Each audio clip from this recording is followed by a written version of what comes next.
Benvenuti alla mostra personale di Anna Urbani di Ghetto. Complimenti Anna, grazie per essere con noi sempre. Passo parola all'autorità locale, l'assessora Paola Mara, qui vi ringrazio personalmente a nome di tutti, grazie ancora. Grazie mille, buonasera a tutti. L'arte in questo periodo può essere, e crediamo che sia, una medicina dell'anima, perché c'è molto mancata. Abbiamo dovuto in questi mesi passati farne a meno, però ritornare a vedere dei quadri, ritornare dei musei, ritornare sempre in sicurezza chiaramente, a riappropriarsi degli spazi ci dà la possibilità di pensare non con leggerezza ma con in qualcosa di fianco al tempo futuro, quello che ci mancava, come ci sono mancate le persone, come ci sono mancati gli abbracci, ci è mancata anche l'arte, quindi grazie a voi. Passo parola al critico d'arte Marco Dolfin. Un altro elemento caratteristico della pittura di Anna Urbani di Ghetto è la sperimentazione del materiale, la sperimentazione tecnica. Lo vediamo in questo interessante dipinto in cui l'artista utilizza le garze come sottofondo e poi applica anche del cotone, le sabbie, questo per dare un effetto di grande matericità al ductus pittorico che appare così ritmato da questa pasta grossa che sembra quasi far emergere in maniera tridimensionale la figura umana e quindi a darci più espressività anche alla rappresentazione.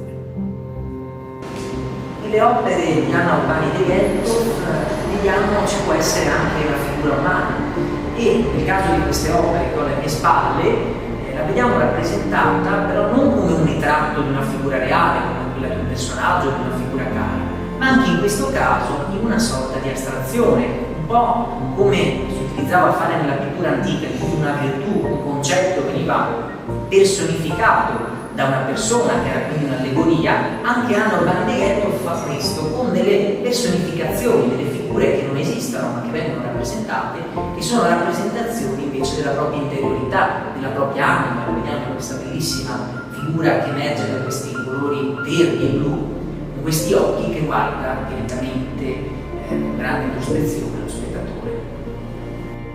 Anche in questo caso Venezia viene rappresentata con un'assoluta sintesi delle architetture, con dei colori brillanti, sono quelli delle pareti di questi palazzi, che emergono come una visione di sogno, una visione onirica tra le acque della laguna, acque che ovviamente riflettono le architetture circostanti e le ombre, creando quindi una dimensione di straordinaria poesia.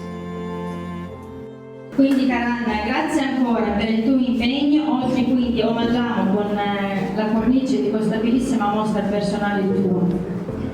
Per un ringraziamento da parte da tutta la cittadinanza e da parte di tutti noi, di tutta questa bella presenza, per il tuo contributo insieme a tutta la tua famiglia di Ghetto, per tutto quello che avete fatto, è stato sempre fatto come patrimonio culturale nelle ville venete, in altri palazzi all'estero e qui in Italia, e tu sempre geneticamente stai producendo, creando e ricordando. Quindi questa mostra sia un omaggio a loro, ma anche un arricchimento per la città insieme.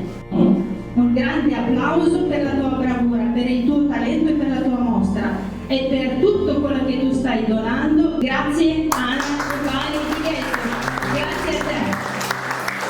Grazie alla professora Paola Mann per la sua bella presenza, importanza nel sostegno culturale, grazie a Marco Dolfini, il critico d'arte, grazie a Domenico Papì, grazie a tutti voi per la bellissima, importantissima e sempre essenziale presenza.